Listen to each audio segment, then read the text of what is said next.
Periods pad बनाने वाली सास बहू।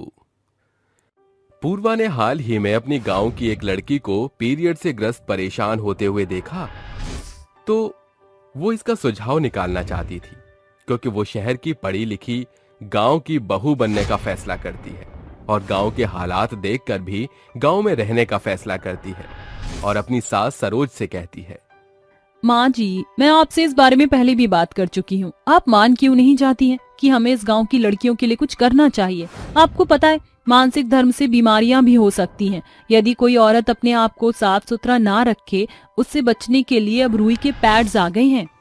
देख बहू, मैं तेरी इन सब बातों से कुछ कुछ सहमत हूँ, पर जब ये सब नहीं था तब क्या औरतें रहती नहीं थी क्या?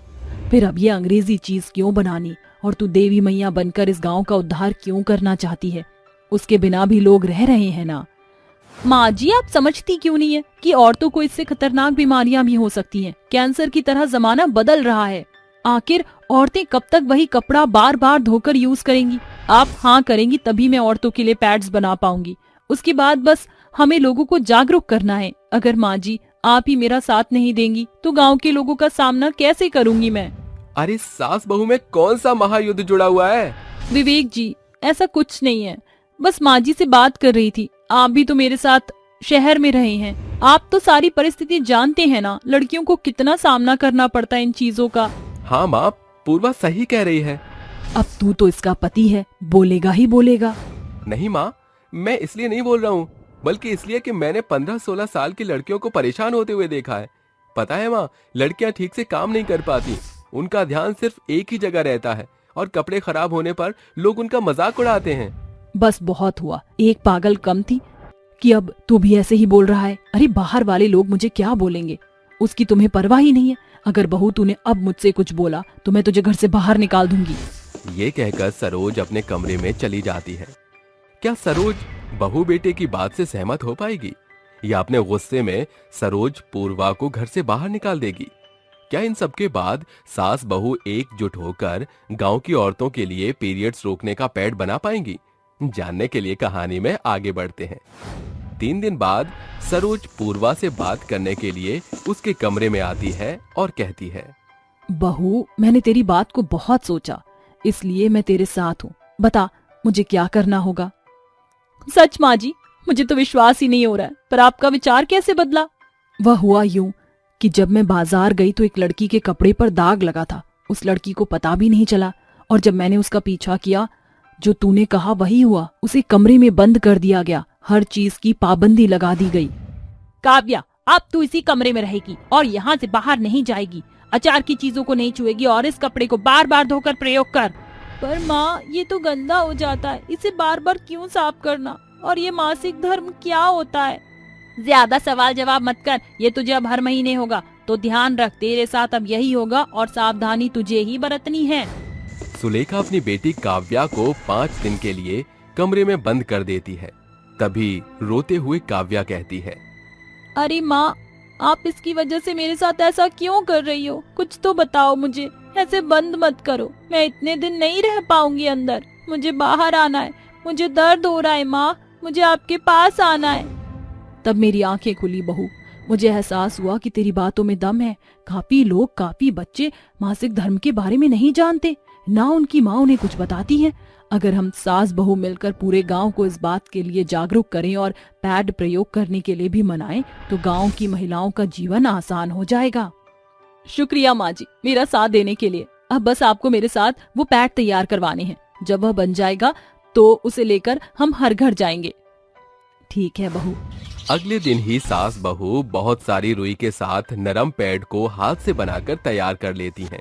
तभी पूर्वा कहती है, अरे माँ जी, मैं तो हाथ से बनाने में सफल हो गई। हम दोनों की मेहनत रंग लाई। चलिए गांव के लिए निकलते हैं। हमने इतने सारे तो तैयार कर लिए हैं कि सबको बांटे। चल बहू। ये कहते ही सास बहू निकल जाती हैं और गांव में जाकर पूर्वा कहती है, सभी महिलाओं और लड़कियों से निवेदन है, कृपया मेरी बात गौर से सुनें। ये आपके स्वस्थ जीवन के लिए बहुत जरूरी है। मासिक धर्म में इस पैड को अपनाएं और अपना जीवन सरल करें। इसे आपको बार बार कपड़े की तरह धोने की जरूरत नहीं पड़ेगी। ये अपने आप सूख जाता है। बाद में आप कागज में लपेटकर फेंक दीजिए ताकि कोई और इसके संपर्क में आकर संक्रमित ना हो। अरे बेटा, जरा इधर आओ। क्या तुम 17 साल की हो? हाँ आंटी। क्या तुम्हें मासिक धर्म के बारे में पता है, जिसे पीरियड्स भी बोलते हैं? ठीक से जानकारी तो नहीं है आंटी, पर ये पता है कि हर महीने होते हैं। क्या इन दिनों तुम्हें कोई कठिनाई होती है? मैं तुम्हारे लिए ये लाई हूँ। जिस किसी को भी इस चीज की दिक्कत है वो इस कॉटन के पैड को यूज कर सकता है। इसे बार बार बदलने की झंझट नहीं होगी। ये 7 घंटे तक चलता है। और बेटा, आप सब भी सुन लीजिए, ये पीरियड्स 12 से 15 साल के बाद हर लड़की को होने लगता है। ये एक प्रक्रिया है जिससे हर स्त्री गुजरती है। अरे ये क्या आजकल के चोचले चला दिए हैं? और क्यों मेरी बेटी को भड़का रही हो? ये शहर की चीज तुम यहाँ मत बेचो। हम पर इतने पैसे नहीं है कि अपनी बेटी को ये दिला सकें। हम किसी को भड़का नहीं रहे हैं, बस ये जीवन की सुरक्षा के लिए ही है। और ज्यादा पैसों का भी नहीं है, मात्र 2 रुपए का एक है। माँ, मुझे आंटी की बात अच्छी लग रही है, आप इनसे ये ले लो। चुप कर, कुछ भी बोलेंगे और हम ले लेंगे। हम तो पहले का ही तरीका अपनाएंगे। देखिए, अब नया जमाना आ गया तो सोच भी बदलनी होगी। अरे का सोच लगा रखा है, हम ऐसे ही खुश हैं। अपनी लड़कियों को संभालना जानते हैं, तुम ज्यादा मत बनो। और सरोज, तुम भी अपनी बहू को सर पर चढ़ा रही हो। नहीं, जमाने के साथ बदल रही हूँ। एक बात बताओ, अगर तुम्हें नए गैस सिलेंडर दिया जाए तो क्या तब भी तुम चूल्हे पर खाना बनाना चाहोगी? तुम्हें आसान सुविधा आज मिल रही है तो तुम कल का बोझ लिए क्यों चल रही हो? आगे बढ़ो। अरे जब हमारे गांव की औरतें मान नहीं रही हैं तो तुम काहे उनका दिमाग फिरा रही हो इन सब बातों में? हम अपनी बेटियों की सुरक्षा करना चाहते हैं। क्या आज तक कोई मरा है ऐसी परिस्थिति में? देखो, तुम स्त्रियों के संघर्ष और उनके जीवन के बारे में कुछ नहीं जानते। देखिए, मैं आप सबसे गुजारिश करती हूँ कि एक बार इसे अपना कर देखिए, आपको बहुत अच्छा लगेगा। मैं भी प्रयोग करती हूँ इसका, मेरी बात को समझिए। अरे सब अपने अपने घर में चलो, ये तो बोलते ही रहेंगी। सास बहू नहीं मानती। वो पूरे गांव में जगह जगह जाती हैं और पैड्स के बारे में बताती हैं, पर कोई भी राजी नहीं होता। हफ्ता हो जाता है, सास बहू की कोशिश यूं ही जारी रहती है और एक दिन सुलेखा बहुत रोती है। अरे कोई तो देखो, मेरी बच्ची को क्या हुआ है? कुछ बोल नहीं रही है वो। आंटी, क्या हुआ आपके बच्चे को? आप रो क्यों रहे हैं? सब बताइए। मैंने अपनी बच्ची से बात करी थी और अब कुछ हरकत नहीं कर रही है। कुछ देर बाद डॉक्टर आकर बताती है कि काव्या की मौत पीरियड्स के संक्रमित कपड़े की वजह से हुई है और ऐसा उसने 3-4 बार मासिक धर्म में किया। तभी पूर्वा कहती है, डॉक्टर, संक्रमित होने की वजह से उसे परेशानी हुई और वह चल बसी। हाँ, शायद उसने पैड यूज नहीं किया था। आजकल कपड़ा कोई यूज नहीं करता। बाकी के गांव में भी अब पैड को ही यूज किया जाता है। देख लिया गांव वालों, आप सबकी बातों का नतीजा। अगर हमारे गांव में ये चीज पहले ही आ जाती तो आज काव्या के साथ ऐसा नहीं होता, वो हमारे बीच होती। अभी भी मौका है, आप सब पैड्स को अपना लीजिए और अपना जीवन स्वयं खुशहाल बनाइए। मिसेस पूर्वा सही कह रही हैं, आप सबको अब पैड्स को अपनाना चाहिए। हमें माफ कर दो पूर्वा, हमने तुम्हारी बात नहीं सुनी। मैं अपनी बेटी के साथ ऐसा नहीं होने दूंगी। मुझे पैड दे दो। बहू, तेरी मेहनत रंग लाई। हाँ माँ जी। इसी के साथ गांव की हर स्त्री और लड़की पूर्वा से पैड लेने लग गई, जिसके बाद सास बहू ने मिलकर पीरियड्स वाले पैड्स बनाए और लोगों को बेचना शुरू कर दिए, जिससे सरोज और पूर्वा को एक नई पहचान भी मिली। लंबे नाखून वाली बहू। सपनों के शहर मुंबई में रहने वाली नोरा को हमेशा से लंबे नाखूनों का बेहद शौक था। प्रत्येक महापिता से मिली पॉकेट मनी का नोरा अपने लंबे नाखूनों की साज सज्जा में झोंक देती थी। नोरा अब सयानी हो चुकी थी। नोरा, अब तुम सयानी हो चुकी हो। समय है कि तुम्हारी शादी की सोची जाए। कल सवेरे रिश्ते वाले तुम्हें देखने आ रहे हैं। समय से तैयार हो जाना बेटा। ठीक है पिताजी। सैकड़ों मीलों की दूरी पार करके सुगंधा अपने बेटे अनिरुद्ध के साथ गांव से शहर उनके घर आती है, जहां भागवत बढ़ चढ़ कर उनका स्वागत सत्कार करता है। आइए बहन जी, बिराजिए। मेरी बेटी बस आती होगी। मेरे प्यारे नेल पॉलिश, जरा जल्दी जल्दी सूख जाओ, सभी नीचे मेरा इंतजार कर रहे होंगे। तकरीबन 1 घंटे बाद। माफ करना पिताजी, वो क्या है, मेरा नील पॉलिश जल्दी से सूख ही नहीं रहा था, इसलिए जरा सी देर हो गई। नोरा के लंबे नाखूनों को देखकर दोनों माँ बेटे एक दूसरे को निहारने लगते हैं। नोरा और अनिरुद्ध पहली नजर में एक दूसरे को पसंद करने लगते हैं। पारिवारिक रजामंदी से नोरा और अनिरुद्ध की शादी हो जाती है, जिसके बाद वह अपने गांव सज्जनपुर लौटते हैं, जहां गांव की औरतें नोरा के लंबे नाखून देखकर कहती हैं, कांची देख रही है, सुगंधा की बहू के नाखून तो एकदम यक्षिणी चुड़ैल के जैसे हैं। अरे ये बम्बई की बहुरिया तोहरे शहर में नेल कटर नहीं मिलत है का? इतने लंबे चौड़े नाखून रखे का जरूरत? अरे कांची ये आजकल के शहरी शौक हैं। सभी रस्में रिवायत खत्म होने के साथ नोरा अपने पति अनिरुद्ध के साथ कमरे में आती है, जहां नोरा बाहें फैलाकर गाते हुए कहती है, आजा पिया तो है प्यार दूं, गोरी बैया तो पे वार दूं। बेबी, अपने पति पर प्यार तो तुम तब मारोगी ना जब तुम्हारे हाथों के हथियार कटेंगे। अरे नाखूनों को लंबे करने में महीने भर की मेहनत की है नोरा ने। इन नाखूनों की कीमत तुम क्या समझो अनिरुद्ध बाबू? अपना पेट काट काट कर पिताजी की दी पॉकेट मनी को खर्च करके अपने नाखूनों का नील एक्सटेंशन कराया है, तब जाकर मेरे नाकामयाब छोटे नाखून लंबे हुए हैं। नोरा के लंबे नाखूनों का बड़ा बखान सुनकर अनिरुद्ध फीका सा मुंह बनाकर बिछौने के एक छोर में सो जाता है। अगली सुबह सुगंधा घड़ी की ओर ताकते हुए कहती है, इतनी देर हो गई है, घड़ी की सुई भी 10 पर दस्तक देने वाली है, मगर अब तक नोरा बहू अपने कमरे से बाहर नहीं निकली है। सुगंधा जैसे ही नोरा के कमरे में आती है तो वो देखती है कि नोरा नेल शेपर लिए अपने लंबे नाखूनों की साज सज्जा में लगी हुई है। गुड मॉर्निंग सासू माँ। गाँव की गुड मॉर्निंग सूर्यास्त के साथ होती है, समझी? एक तो तू इतनी देर सवेर उठी है और उस पर भी अपने लंबे नाखूनों की घिसाई पुताई में लगी है। अरे तेरा ससुराल में पहला दिन है, चलकर कुछ मीठा बनाकर चूल्हा पूजन कर दे। माँ जी, लगता है बढ़ते बुढ़ापे में आप बौरा गई हैं। अरे अगर मैं कामकाज करूंगी तो मेरे लंबे नाखून टूट जाएंगे, जो मुझे हरगिज गवारा नहीं। वैसे ये चूल्हा चौका आपको ही शोभा देता है सासू माँ, क्योंकि आपके नाखून देखकर ऐसा लगता है जैसे इन्हें मूषक महाराज ने कुतर डाला हो। सुगंधा अपनी बहू को समझाने की भरसक कोशिश करती है, मगर लंबे नाखूनों के प्रति नोरा के पागलपन के आगे बेचारी सास की सूझबूझ जवाब दे जाती है। थक हार कर वह खुद की रसोई का रुख करती है। कितना कुछ सोचा था कि बहू के आने के बाद घर बार की जिम्मेदारी से फुर्सत मिलेगी, मगर बहू रानी को अपनी बूढ़ी सास से बढ़कर अपने लंबे नाखूनों की परवाह फिक्र है। सुगंधा बिना बात को बढ़ाए खुद सारा काम संभालने लगती है। एक सप्ताह बाद, नोरा, तुमसे शादी करने का क्या फायदा कि सारा दिन घर माँ को संभालना पड़ता है और तुम इस घर की बहू हो। अनिरुद्ध, मैं इस घर की बहू बनकर आई हूँ, बाई नहीं, और मैं नहीं चाहती कि घरेलू कामकाज से मेरे नाखून टूट जाएं। अरे इतना है तो कोई काम वाली क्यों नहीं रखते? सुगंधा बीच में आकर दोनों को शांत कराती है और नोरा के जाने के बाद अनिरुद्ध को समझाती है, बेटा जोर जबरदस्ती से बनती बात और बिगड़ती है, सब्र रख। मुझे भरोसा है कि बहुत जल्द बहू अपनी जिम्मेदारी को बखूबी संभाल लेगी। ऐसे ही समय गुजरता जाता है। नोरा आए दिन अनिरुद्ध के जेब से पैसे लिए पार्लर जाके अपने लंबे नाखून पर नेल आर्ट कराती तो कभी मैनिक्योर करती। एक सांझ, माँ, आप मेरी पॉकेट से पैसे निकालती हैं क्या? नहीं तो अनिरुद्ध, पिछले एक सप्ताह से मेरी पॉकेट से रोजाना पैसे गायब हो रहे हैं। आज तो मेरे पर्स से पूरे 15,000 रुपए गायब हैं। अरे इतने पैसे कहाँ गए? कहीं कल रात कोई चोर उचक्का घर में दस्तक तो नहीं दे गया?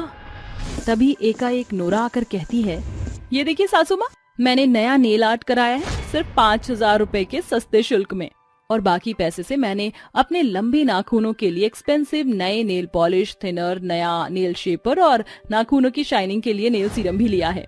वाह, मेरी बुर्बक बहू क्या करामात करके आई है। अपने इन लंबे नाखूनों के पीछे पूरे 15,000 रुपए फूंक आई। नालायक नाश पिटी, वो पैसे घर खर्च चलाने के थे। शुक्र है जो मैंने बुरे वक्त के लिए थोड़े पैसे बचत करके रखे थे, वरना आज तो तूने अपने इस नाखून के पीछे हमें राजा भोज से नंगू तेली ही बना दिया था। बस बहुत हुआ, आज मैं तेरे नाखूनों का नाश कर दूंगी। माँ जी, मेरे नाखून मत काटना।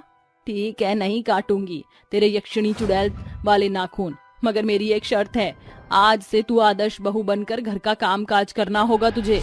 सासू माँ, अपने लंबे नाखूनों के लिए नोरा झाड़ू कटके का सितम हंसते हंसते सह लेगी। ये कहकर नोरा रसोई घर का रुख करती है, जहाँ सिंक में बर्तनों का बड़ा ढेर देखकर वो कहती है, मुझे बहुत सावधानी के साथ इन बर्तनों की सफाई करनी होगी। नोरा जैसे ही अपने लंबे नाखून वाले हाथों से बर्तन धोना शुरू ही करती है कि उसके अंगूठे का नाखून एक धारदार प्लेट के बीच आकर टूट जाता है, जिसे देख नोरा खूब रोती है। आवाज सुनकर सुगंधा रसोई में आती है। अरे रे, ये कैसा कोलाहल है। सासू माँ देखिए, मेरा थंबनेल टूट गया। हे ईश्वर, नालायक नाच पिटी एक नाखून के पीछे शोक फैला रही है। माँ जी, मेरे महीनों की मेहनत से ये नाखून लंबे हुए थे। अरे नाखून है, फेविक्विक का मजबूत जोड़ नहीं जो टस से मस नहीं होगा। अब टेसुए बहाना बंद कर और जाकर अपने नाखूनों पर एशियन पेंट की पुताई कर। ऐसे ही दिन, सप्ताह और महीनों में बढ़ जाता है। एक सवेरे जब सुगंधा रसोई घर का रुख कर ही रही थी, तभी इसका सर जोरों से चकराता है, जिससे वह दब से जमीन पर गिरती है। नूरा दौड़ते हुए आकर कहती है, माँ जी होश में आइए। माँ जी, अनिरुद्ध जल्दी आओ, माँ जी बेहोश हो गई हैं। दोनों दंपत्ति दौड़ते भागते उसे अस्पताल लाते हैं, जहाँ डॉक्टर जांच पड़ताल करके बाहर आता है। डॉक्टर, मेरी माँ ठीक तो हो जाएंगी ना? देखिए, बढ़ते बुढ़ापे में उन्होंने जरूरत से ज्यादा मेहनत की है, जिस वजह से उनका शरीर निर्बल और बेजान हो गया है। उन्हें सेवा सहाय की बहुत ज्यादा जरूरत है। सुना तुमने? आज तुम्हारी कामचोरी के कारण माँ का शरीर सूख गया है। अगर तुमने अपनी जिम्मेदारी समझी होती तो माँ आज घर होती। अरे शारीरिक सुंदरता जीवन भर साथ नहीं चलती, सच्चे रिश्ते साथ चलते हैं। अनिरुद्ध का संक्षेपण नूरा को चुप्पी साधने पर मजबूर कर देता है। थोड़ी ही देर में सुगंधा को होश आता है, जहाँ नूरा कहती है, सासू माँ, अपनी इस नासमझ नालायक बहू को माफ कर दीजिए। मैं बहू नहीं, आपके लिए बला बन गई। अपनी शारीरिक सुंदरता के कारण मैंने आपकी तकलीफों को भी साझा नहीं किया। अब मैं एक बेहतर बहू बनकर अपनी गलती को सुधारूंगी। ये सुनकर सुगंधा मजाकिया स्वर में कहती है, इसका मतलब नोरा बहू तो अपने लंबे नाखूनों की बलि देगी। नोरा अपने लंबे नाखूनों को काट कर न सिर्फ ससुराल की बागडोर संभालने लगी, बल्कि सास के सेहत के प्रति भी पूरे तौर से सचेत रहने लगी और प्रत्येक सप्ताह अपने नाखूनों को काट कर साधारण कर लिया करती थी। सास बहू की कांवड़ यात्रा। सज्जनपुर गांव में रहने वाली शकुंतला देवी के घर में ईश्वर की दया से तमाम सुख समृद्धि मौजूद थी। कमी थी तो बस एक बच्चे की किलकारी गूंजने की। बहू, कल से सावन की पावन बेला शुरू हो रही है, इसीलिए तड़के भोर उठना। कल गांव के शिव मंदिर में बड़ी भीड़ होती है। जी ठीक है माँ जी। गौरी बेमन से अपनी सास की बात में हामी भरते हुए कमरे के भीतर चली जाती है। हे भोलेनाथ, बस इस सावन में मेरी बहू की सालों से बंजर पड़ी कोख पर अपनी दया की फुहार बरसा देना, मेरे प्यारे भोले भंडारी। गौरी और सुनील के शादी को पूरे 10 साल का लंबा समय हो चला था, मगर अब तक उन्हें कोई औलाद नहीं थी। कुछ देर बाद भोर का पहर हो गया। आज सावन का पहला सोमवार है। वो कामकाज निपटा कर तड़के सवेरे नहा धोकर बेलपत्र, भांग, धतूरा, फूल माला इत्यादि से थाली सजाकर तैयार करती हैं। बहू, सारी तैयारी हो गई? जी माँ जी, मैंने पूजा की थाली और जल तैयार कर लिया है। दोनों एक साथ मंदिर पहुंचती हैं, जहां शकुंतला शिवलिंग पर जल चढ़ाकर पूजा करती हैं। मगर जैसे ही गौरी भोलेनाथ को जल चढ़ाने को आगे बढ़ती है, रसिका कहती है, अरे कहाँ बढ़ी जा रही हो? क्या मतलब? मतलब एकदम साफ है, तुम जैसे बांझ पघेरू औरत को महादेव को जल चढ़ाने का कोई हक नहीं। एक औरत होकर तुम ये कैसी बातें कर रही हो? इस मंदिर में तुझ बांझ की परछाई पड़ना भी अशुभ है। जो औरत एक बच्चा नहीं जन पाए, उसके जीने का क्या लाभ? मंदिर में खड़ी सभी औरतें गौरी को बांझ का ताना देते हुए जली कटी बातें सुना रही होती हैं। तभी मंदिर के पुजारी बीच में कहते हैं, अरे एक स्त्री होकर दूसरी स्त्री के साथ कड़वी बोली का स्वांग रचते लज्जा नहीं आ रही तुम्हें? लो बहनों, अब पुजारी भी इसके सुर में सुर मिला रहे हैं। चलो बहनों, यहाँ रुकने का कोई अर्थ नहीं। पुजारी जी, इतने बरसों से मेरी बहू भोलेनाथ की पूजा उपासना कर रही है, फिर उसकी गोद क्यों हरी नहीं हो पा रही? मेरी कोख पर बांझ का दीमक लग चुका है माँ जी। लगता है शिव शंभू मुझे गर्भ का फल नहीं देना चाहती। बेटी, शिव की नजरों में खरे उतरने के लिए उसके भक्तों को दुख भोगना पड़ता है, मगर ऐसी मान्यता है कि सावन के इस पावन महीने में जो भी श्रद्धालु भोले का कांवड़िया बनकर उनकी कांवड़ यात्रा का बेड़ा उठाता है, भोलेनाथ उसकी हर लालसा को पूर्ण करते हैं। ये सुन दोनों सास बहू शिव मंदिर में कांवड़ यात्रा का प्रण लेते हुए कहते हैं, भोले बाबा, आ रहे हैं हम तुम्हारे दर्शन की आस धरे। हमारी कांवड़ यात्रा को अब आपको ही सफल करना होगा। घर लौटकर बाबूजी, सासू माँ और मुझको कांवड़ यात्रा में बड़ी आस्था है।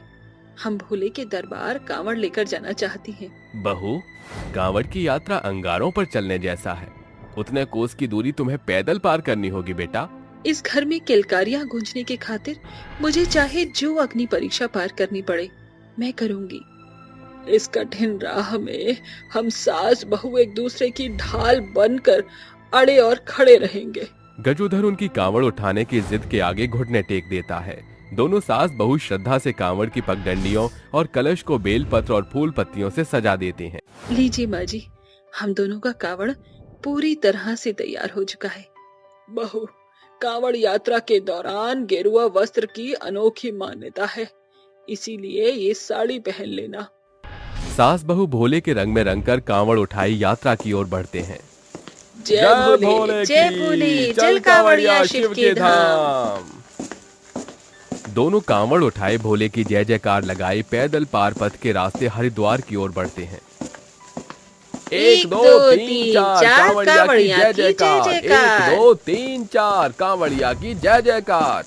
सास बहू पूरी फुर्ती के साथ कांवड़ का भार उठाए आगे बढ़ती हैं। तभी सांझ होने को आ जाती है। बहू, अंधेरा होने वाला है, हमें ठहरने के लिए कोई स्थान तलाशना होगा। वो दोनों एक भीड़ भाड़ वाले स्थान पर ठहर जाती हैं। कुछ देर बाद, बहू, भोर का पहर हो चला है, हमें अभी और आगे बढ़ना चाहिए। दोनों कंधे पर कांवड़ लटकाई खड़ी होती हैं। तभी उन्हें कुछ कांवड़ियों की टोली दिखाई पड़ती है। भोले की फौज करेगी मौज, भोले का प्यार अपरंपार, जय शिव शंभो। भोले की फौज करेगी मौज, भोले का प्यार अपरंपार। माँ जी, क्यों ना हम इन कांवड़ियों के गुट में एक साथ होकर चले? तूने तो मेरे मुंह की बात छीन ली। सास बहू अपना कांवड़ लिए कांवड़ियों के झुंड में आ मिलते हैं, जिसमें महेश और रजनी नाम के दंपत्ति भी शामिल होते हैं। जय भोले की, जय भोले की। आप किस मन्नत से ये कांवड़ लेकर जा रही हैं? ब्याह के 12 बरस बाद भी हम निसंतान थे, फिर आज से कांवड़ लेकर बाबा की नगरी गए और आज 1 बरस बाद लल्ला को लेकर बाबा के दर्शन के लिए जा रही हैं। मैंने भी इसी कामना से कांवड़ उठाया है। कुछ घंटों के बाद जितने भी शिव भक्त पहली बार शिव नगरी जा रहे हैं, कांवड़ की असली यात्रा का पड़ाव अब शुरू होगा। आगे के सभी राह सैकड़ों हजारों पत्थरों से भरे होते हैं। नंगे पांव होने के चलते दोनों सास बहू के पांव में पत्थर चुभ जाते हैं। माँ जी, आपके पैर से खून बह रहा है। बहू, मेरे पांव से ज्यादा गहरे घाव तो तेरे पांव में लगे हैं। ये कांवड़ यात्रा किसी एक ही नहीं, हम दोनों सास बहू की है। इस कांवड़ यात्रा में चाहे लाख रोड़े और कांटे क्यों न बिछे हों, हम सास बहू उसे भोलेनाथ के चरणों का फूल समझकर स्वीकार करेंगे। दोनों सास बहू कांवड़ संभाले टोली में चलती हैं। तकरीबन 1 सप्ताह के लंबे पड़ाव के बाद वो नीलकंठ पहुंचती हैं। अरे, ये वक्त थक कर बैठने का नहीं, बल्कि भोले की भक्ति में लीन होकर झूमने का है। कांवड़िया सास बहू का शिव के प्रति जोश भरा रुझान देखकर सभी उठकर झूमने लगते हैं। नीलकंठ पर चढ़ के पी गए एक बाल्टी भांग, भोला यूं मटके, भोला यूं मटके। नीलकंठ पर चढ़ के पी गया एक बाल्टी भांग, भोला यूं मटके, भोला यूं मटके, मटके भोला। अब अगली चढ़ाई के लिए जैसे ही आगे बढ़ने वाले होते हैं, तभी उन्हें गजोधर का फोन आता है। अरे शकुंतला, गजब हो गया, सुनील का बहुत बड़ा एक्सीडेंट हो गया है, जितना जल्दी हो सके घर लौटाओ। इतने में नीलकंठ का मौसम बुरी तौर से बिगड़ जाता है और शकुंतला रोते बिलखते अपनी बहू को सारा वृतांत कह सुनाती। माँ जी, परीक्षा की घड़ी आन पड़ी है। इतना लंबा पहाड़ पार करके हम बिना भोले के दर्शन किए नहीं लौट सकते। मुझे भोलेनाथ पर पूरा भरोसा है, वो मेरे सुहाग की रक्षा करेंगे। हमें आगे बढ़ना होगा। मगर आगे के हालात बदतर हैं। सरकार ने फरमान जारी किया है। उस त्रिदेव के आगे किसी का पैमान नहीं टिकता। ये कांवड़ अब शिव के धाम ही रुकेगा। शिव के प्रति उनका अटल श्रद्धा भाव देख सभी कांवड़िया उनके साथ भरे तूफान में आगे बढ़ने लगते हैं। जहां रास्ते में कभी मलबे गिरते तो कभी झमाझम बरसात उनका रास्ता रोकती, तो कभी धूल भरे बवंडर उन्हें चपेटे में ले लेते। मगर दोनों सास बहू सभी पड़ाव को पार करके शिव के धाम हरिद्वार पहुंचते हैं, जहां वो गंगा में स्नान करने के पश्चात हर की पौड़ी, नीलेश्वर मंदिर, माया मंदिर इत्यादि के दर्शन करके अंत में मनसा देवी पहुंच जाते हैं। बेटी, मां मनसा देवी शिव और पार्वती की पुत्री हैं, जिन्हें त्रिलोकों के देवताओं से मन की इच्छा पूरी का वर प्राप्त है। हे शिव की अंश, माँ मनसा देवी, तुम सभी के मन की इच्छा को पूरा करती हो। इस बांझ की कोख की गांठें खोल दो माँ। हे पार्वती, पति भोलेनाथ, माँ मेरी सुहाग की रक्षा तुम्हें ही करनी है, तुम्हें ही करनी है बाबा। गौरी माथा पटकते हुए शिव की दुहाई देने लगती है। तभी भोलेनाथ वहां एकाएक प्रकट होकर कहते हैं, गौरी, मैं तुम्हारी इस अपार शक्ति से और भक्ति से प्रसन्न हुआ। अब से ठीक 9 माह के पश्चात तुम्हें गर्भ का फल प्राप्त होगा। सदा सुहागन रहो। एकाएक भोलेनाथ ओझल हो जाते हैं। दोनों सास बहू कलश में जल भरकर कांवड़ उठाई वापस लौटती हैं। मैं तो हार चुका था। गांव के वैद्य, यहाँ तक कि अस्पताल के डॉक्टर भी अपने हाथ खड़े कर चुके थे, मगर आज भोर एकाएक सुनील अपने पैरों पर खड़ा हो गया। ये सब भोले भंडारी की कृपा है। अचानक गौरी बेहोश हो जाती है, जिसके बाद दाई द्वारा उन्हें पता चलता है कि गौरी के पांव भारी हैं। इस तरह सास बहू की कांवड़ यात्रा और भोलेनाथ की महिमा से बरसों बाद उनके घर बच्चे की किलकारी गूंजती है, जिसके उपलक्ष्य में वो हर सावन कांवड़ लिए शिव के धाम जाया करते थे। जादुई फेस क्रीम। रूपा, हल्दी चंदन का लेप बनाया है, जल्दी से इसे अपने चेहरे पर लगा ले। ये तेरे गोरे रंग को और भी ज्यादा संवारने और निखारने का काम करेगा।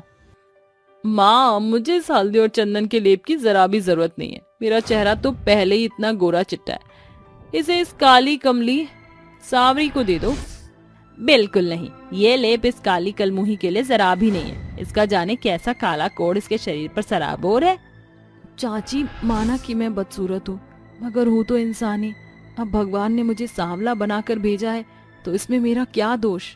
अरे बंद कर अपनी बकैतियां। आई काली कलमुही, ज्यादा जबान चलाई तो तेरे कोयले से काले होंठ को ऐसी चोट दूंगी कि जीवन भर याद रखेगी। सावरी रोती बिलखती हुई काम करने लगती है। ये पहली दफा नहीं था जब सावरी को अपनी चाची और अपनी बहन के मुंह से बुरा बखान सुनने को मिला। सावरी ने होश भी न संभाला था कि उसके माता पिता का देहांत हो गया, जिसके बाद सावरी चाचा चाची के संग रहने लगी। सावरी अपनी स्वर्गवासी माँ की तस्वीर को हाथ में लिए बोलती है, माँ, चाची प्रत्येक दिन मुझे काले रंग के लिए कोसती रहती है। अपने ही घर में नौकरों से बढ़कर सतव सहती हूँ। आपकी बेटी सावरी को हमेशा अपने सावले रंग के लिए शर्मिंदा होना पड़ता है। रात के सन्नाटे में सावरी की सिसकियां साफ तौर से उसकी मनोदशा को दर्शा रही थी। उसकी आंखों से देर रात बेबसी की बौछार बरसती है। अगली सुबह, काली कोयला, सवेरे के 6 बज चुके हैं, चल उठ और काम पर भिड़ जा। जल्दी से मेरे लिए चाय ला। बस चाची, 5 मिनट में आपकी चाय लेकर आती हूँ। चंदा का सावरी और अपनी बेटी रूपा के प्रति दोहरा बर्ताव उसके रंग भेद को साफ शब्दों में साझा करता था। ये लो चाची चाय। जैसे ही चंदा चाय की पहली घूंट गले से उतारती है, वो गर्मा गर्म चाय सावरी के चेहरे पर उड़ेल देती है। चाय की गर्माहट से सावरी जोर शोर से चीखती है, माँ, मेरा चेहरा, चाची मेरा चेहरा जल रहा है। तो जल जाने दे काली कमली, किसी काम की नहीं है तू। जानबूझकर चाय के नाम पर चाशनी बनाकर लाई थी ताकि मैं मधुमेह की बीमारी से मर जाऊं। वैसे भी तेरा चितकबरा चेहरा निहारने लायक नहीं है। सावरी दर्द से करहाती हुई अपने कमरे की ओर दौड़कर आईने में खुद को देखती है। मेरा चेहरा चाची ने जला दिया। सावरी, चाय से जलने के बाद तेरा चेहरा तो एकदम उबले हुए शकरकंद के जैसे मुरझा गया। बदसूरत तो तू पहले ही थी, अब दागदार भी हो गई। मुझे देख, मेरा चेहरा एकदम चांद सा चमचमा रहा है। हाँ। रूपा अपने गोरे रंग पर गुमान दिखाकर वहां से चली जाती है और सावरी अपनी स्वर्गवासी माँ की तस्वीर सीने से सटाकर कहती है, माँ, चाची ने जानबूझकर मेरा चेहरा जला दिया। माँ, आखिरकार मैं इतनी कुरूप और काली क्यों हूँ? काश कि मेरी भी सूरत और लड़कियों जितनी सुंदर होती। सावरी भाव विभोर होकर अपनी बदसूरती के बारे में सोचकर बहुत रोती है। तभी तस्वीर के पिछले भाग से एक चिट्ठी निकलती है। ये चिट्ठी तो सालों पुरानी प्रतीत हो रही है। शायद माँ ने ये मेरे लिए लिखी है। सावरी जैसे ही उस चिट्ठी को खोलती है, उसकी माँ का अक्ष चकाचौंध चमक के साथ चिट्ठी पर प्रतिबिंबित होता है। सावरी, मेरा ये संदेश तुम्हें सयाने पड़ाव पर मिलेगा। कोठी के एक खुफिया दीवार के दराज में मेरे साज श्रृंगार का एक बक्सा होगा। उसके भीतर एक जादुई फेस क्रीम होगा। मैं जानती थी कि भावी भविष्य में तुम्हें उसकी जरूरत आन पड़ेगी। जैसे ही तुम उस जादुई फेस क्रीम को अपने चेहरे पर लगाओगी, तुम्हारा चेहरा चमकते सितारों के सांचे में ढल जाएगा। किंतु स्मरण रहे, उस जादुई फेस क्रीम का असर सांझ के सूरज के संग ढल जाएगा। तब तुम पुनः अपना चेहरा धोकर उसे लगाना। उस जादुई क्रीम से तुम्हें अपनी कुरूपता से निजात मिल जाएगी। उसका प्रयोग एक सीमा में ही करना। चिट्ठी में लिखे बोल खत्म होते ही कुसुम का अक्ष ओझल हो जाता है। सावरी कोठरी में आकर खोजबीन करती है। मिल गया माँ बक्सा। सावरी जैसे बक्सा खोलती है, जादुई फेस क्रीम उसके हाथ लगती है। जरूर वह जादुई फेस क्रीम यही होगी। मुझे फौरन इसे अपने चेहरे पर लगाना होगा।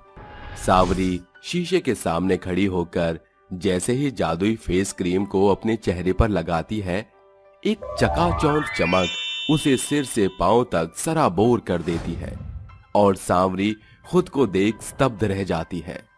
क्या ये मेरा ही सुंदर चेहरा है? कहीं ये सुंदर सूरत कोई स्वप्न तो नहीं? शुक्रिया जादुई फेस क्रीम, तुमने तो मेरी काया पलट ही कर दी। अरे ओ सावरी, इतना काला कुमलाया चेहरा एकाएक चांद जैसा कैसे चमक उठा? क्यों चाची, आप चुप ही रहेंगी? कुछ कहेंगी नहीं? अरे कोई आसमान की बुलंदी नहीं छू ली तूने। तेरा ये सुंदर सूरत किसी सौंदर्य प्रसाधन का कमाल होगा। बस 4 दिन की चांदनी, फिर वही अंधेरी रात आएगी। देखना रूपा। सावरी के सामने तो दोनों माँ बेटी स्वांग तो रच लेती हैं। सांझ होते ही सावरी का चेहरा पहले की भांति भद्देपन में ढलना शुरू हो जाता है। इससे पहले कि मेरा चेहरा काला हो, मुझे जल्दी से जादुई क्रीम को चेहरे पर लगाना होगा। सावरी अपना मुंह धोकर फौरन जादुई फेस क्रीम को चेहरे पर लगाकर कहती है, ए जादुई क्रीम, इसी पलछिन मेरे सूरत को सुंदरता में शुमार कर दो। सावरी के स्वर शब्द सुनकर जादुई फेस क्रीम उसकी सूरत को सुनहरी सुंदरता से सराबोर कर देता है। ये देख बाहर खड़ी उसकी चाची और रूपा कहती है, अच्छा, तो इस जादुई क्रीम से इसके चेहरे की काया पलट हुई है। माँ, इसकी सुंदरता मेरे सीने में फांस की तरह चुभ रही है। चिंता ना कर रूपा, आज रात इसके सोने के बाद ये जादुई क्रीम हम चुरा लेंगे। दोनों माँ बेटी सावरी के सोने की ताक में रहती हैं। आधी रात उसे गहरी नींद में पाकर दोनों दबे पांव जादुई क्रीम अपने कमरे में लाती हैं। ये लो रूपा, जल्दी से इस जादुई क्रीम को अपने गोरे चिट्टे चेहरे पर लगा।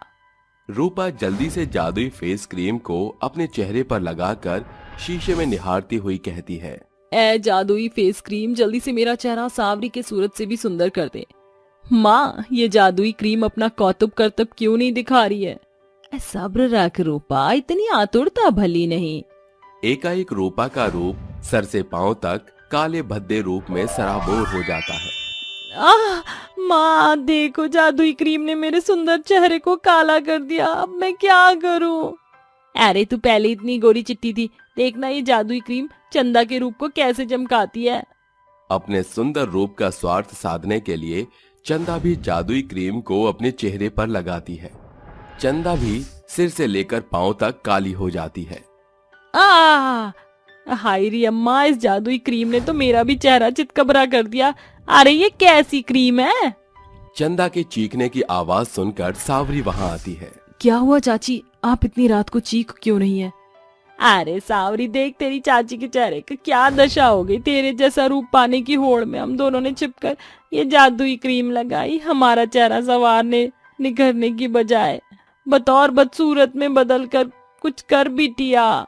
जरूर आप दोनों ने जादुई क्रीम का इस्तेमाल जरूरत से ज्यादा मात्रा में किया है। चिंता मत कीजिए चाची, आप दोनों अपने चेहरे को जैसे ही गुलाब जल से धोएंगी आप पहले जैसी ही हो जाएंगी। दोनों जैसे ही अपना चेहरा धोती हैं, उनका चेहरा पहले की भांति सुंदर हो जाता है। सावरी, तेरी चाची ने हमेशा तेरे काले रंग के लिए तुझे कोसा, मगर तूने आज भी हमारी मदद की। हाँ सावरी, मैंने भी अपने गोरेपन का गुमान दिखाकर तुम्हें कितना बुरा भला कहा। रूपा और चाची, अगर भगवान एक इंसान में सारे गुण दे तो व्यक्ति को अहंकारी होते देर नहीं लगती। ईश्वर हमें जिस रूप में साँचे में सृजता है उसके पीछे विशेष विषय होता है। अब मेरा चेहरा कितना काला था, मगर मेरे पास जादुई क्रीम है जिसने मेरी काया पलट की। मेरा ये भेष भगवान की देन है। सांवरी के सच्चे बोल दोनों माँ बेटी की भटक खोल देते हैं। आज सांवरी की सूरत गांव की सबसे सुंदर लड़की की श्रेणी में शुमार है। सच है साथियों, समय से पहले और किस्मत से ज्यादा कभी किसी को कुछ नहीं मिलता। कंजूस बेटे का गरीब माँ बाप पर अत्याचार। जगलाल और वसुधा का इकलौता बेटा था रवि, जिसे उस दंपत्ति ने बड़े ही नाजों से पाल पोस कर बड़ा किया था। क्या बात है भाग्यवान, हाँ आज तुम्हारा चेहरा इतना चहक क्यों रहा है? पूरे 5 बरस बाद आज मेरा बेटा विदेश से लौट कर जो आ रहा है।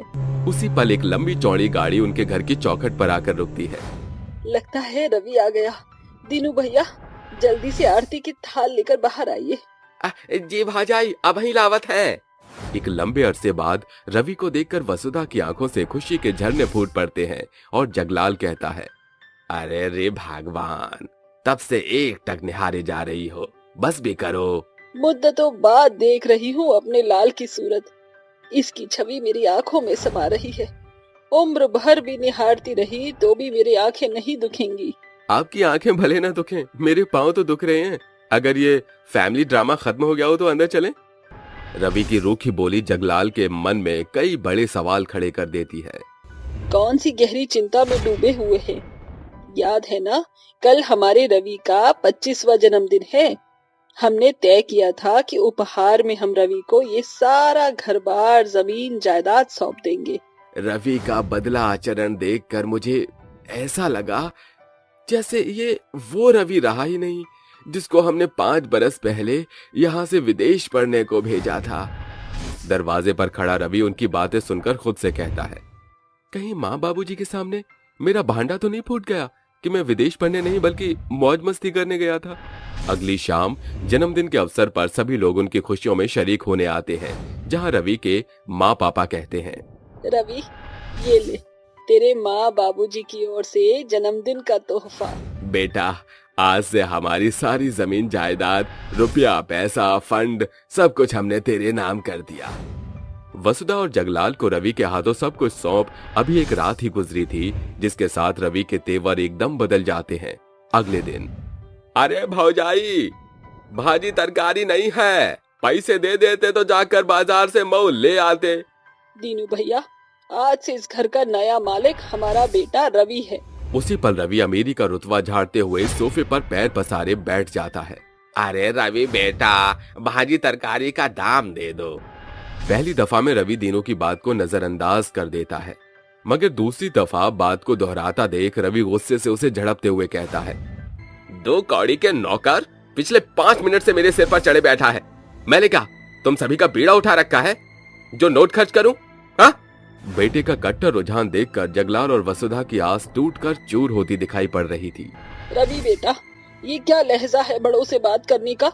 उन्होंने सिर्फ पैसे ही तो मांगे थे। अरे पैसे क्या पेड़ पर उगते हैं जो मैं बेफजूल खर्च करूं? क्यों रवि, ये पैसे तुझे पेट से बढ़कर हैं? अरे तेरे जीवन में हमारा कोई मोल नहीं।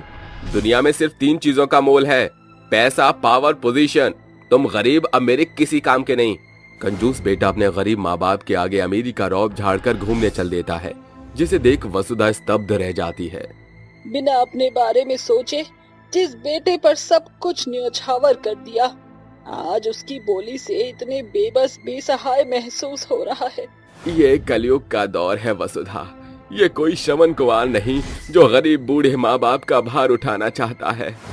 जहां एक और रवि माँ बाप के पैसे को मौज मस्ती में उड़ा रहा था, वहीं दूसरी तरफ गरीब माँ बाप रोटी को तरस रहे थे। कुछ घंटों बाद अजी आधी रात हो गई है, मगर अभी तक रवि घर नहीं लौटा है। वसुधा, अभी भी तुम्हें भूख से ज्यादा उस कंजूस बेटे की पड़ी है जो हमारे ही दिए पैसे में से एक वक्त की सब्जी का दाम नहीं दे सका।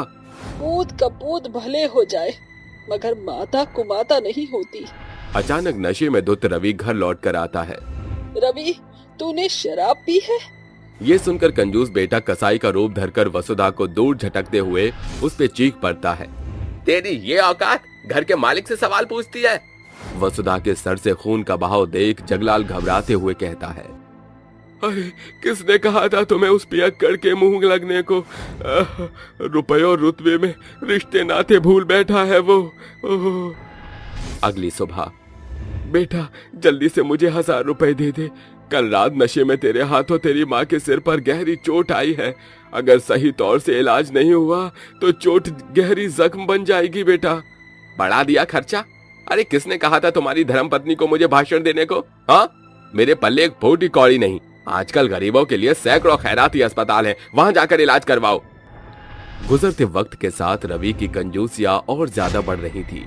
एक दिन, ऐ सुनो बड़ाऊ, मैं कोई टाटा बिरला नहीं।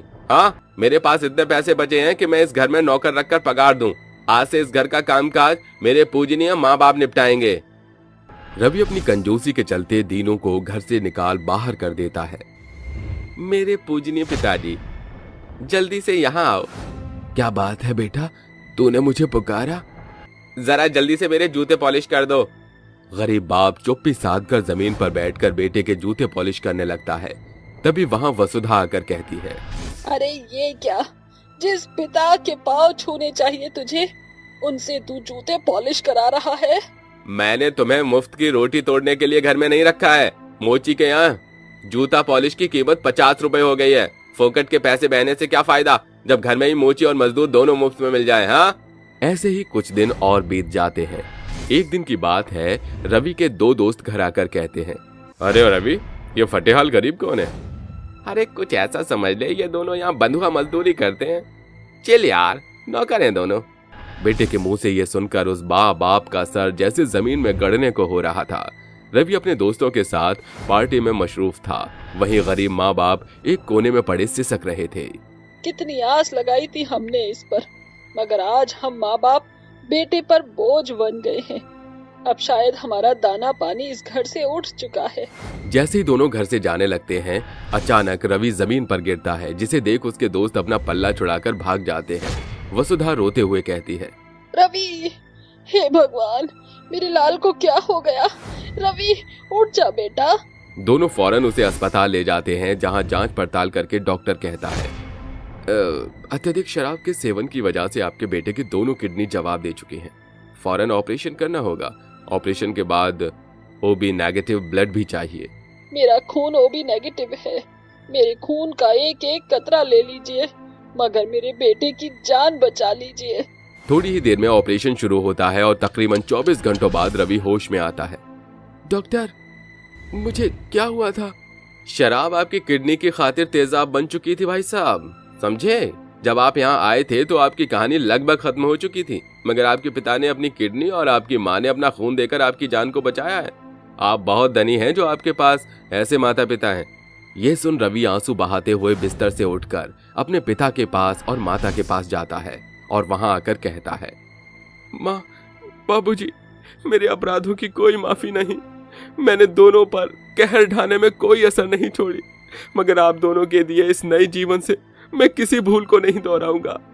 इस तरह रवि का पैसे का घमंड माँ बाप के त्याग और प्यार के आगे फीका पड़ जाता है, जिसके बाद वो अपनी भूल को सुधार कर बेटे होने का फर्ज बखूबी अदा करता है।